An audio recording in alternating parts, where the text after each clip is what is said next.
Hi, I'm Craig with ApplianceVideo.com. Today, we will be taking a look at the blower wheel on this Maytag gas dryer.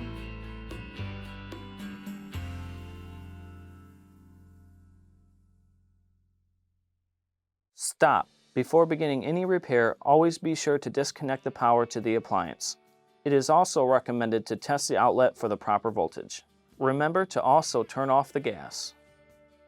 The main reasons why you'd be replacing a blower wheel is if the unit is making a loud noise when it is spinning or the air is not exhausting properly. Now, click on the link below to view this repair video. ApplianceVideo.com guides you step by step, giving you the confidence to avoid recalls and callbacks, also saving time on repairs. Whether you're up against an uncommon repair or the latest appliance on the market, our videos have been created with you in mind. Our growing library of videos have been produced using our factory-certified technicians who have extensive infield experience over the past 30 years. ApplianceVideo.com provides high-quality repair videos that anyone can follow, regardless of their skill level. We are here to help.